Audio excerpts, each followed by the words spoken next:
진정한 종교 개혁은 모든 영역에서 하나님 말씀 중심으로 돌아가는 것을 말을 하고 있습니다.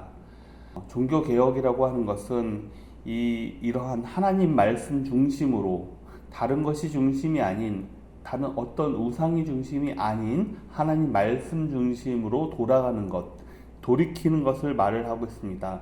오늘 요시야 왕은 세 가지 종교 개혁을 단행하고 있습니다. 첫 번째가 바로 언약갱신입니다.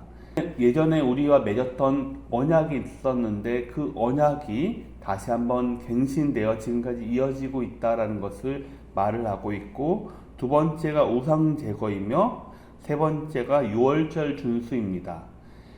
그러니까 오늘 먼저 요시야는 유다와 예루살렘의 모든 백성과 함께 하나님 성전으로 올라가서 백성 앞에서 언약책의 모든 말씀을 읽으면서 이 언약을 갱신하고 있습니다.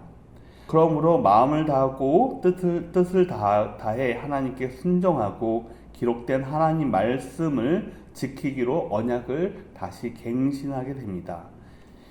이러한 모습은 모세가 백성들을 앞에 두고 가나안 땅 앞에서 이렇게 다짐했던 그런 모습과 유사합니다.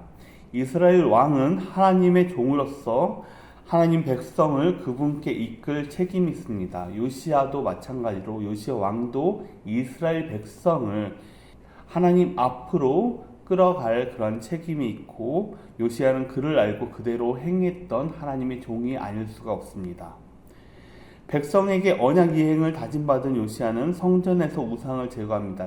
므낫세 때부터 만들어 왔던 온갖 우상을 성전 밖으로 끌어내서 이제 갖다 버리고 폐하고, 그리고 그곳에서 있었던 모든 것들을 다 부정하게 만들었던 모든 것들을 전부 다 없애는 작업을 하게 됩니다.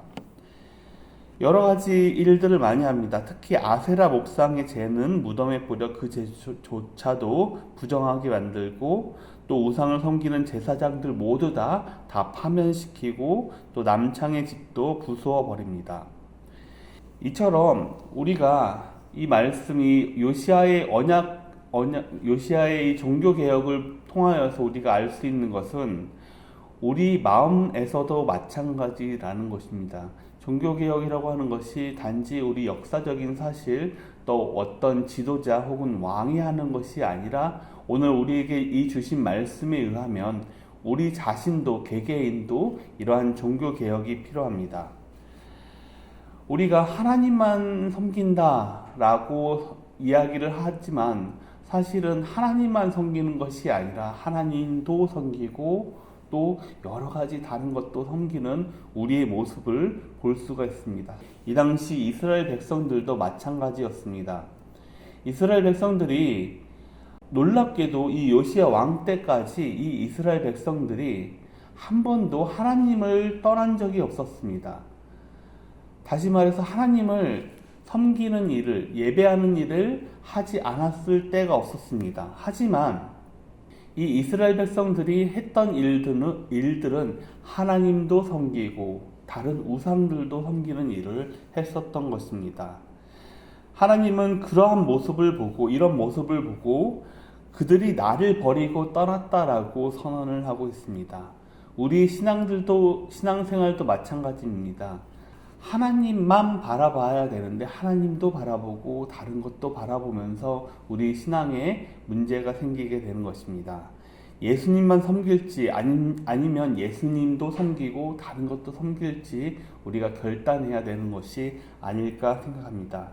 우리를 향한 예수님의 사랑은 변함이 없습니다. 그럼에도 불구하고 우리가 문제가 됩니다. 예수님을 믿는다는 것은 바로 그분께 우리의 삶의 주인이심을 고백하고 인정하고 그분만 모시는 일을 하게 되는 것입니다. 오늘 요시야의 종교개혁을 통하여서 우리가 이 우상 제거를 하는 모습을 보면서 우리 안에 다른 우상이 없는지 점검하고 우리가 예수님만 섬기는지 아니면 예수님도 섬기고 다른 것도 섬기는지 한번 살펴보아야 되지 않을까라고 생각합니다. 온전함과 진실을 함으로 주님만 섬기기로 결단하는 오늘 하루가 되시기를 주님의 이름으로 간절히 바라겠습니다.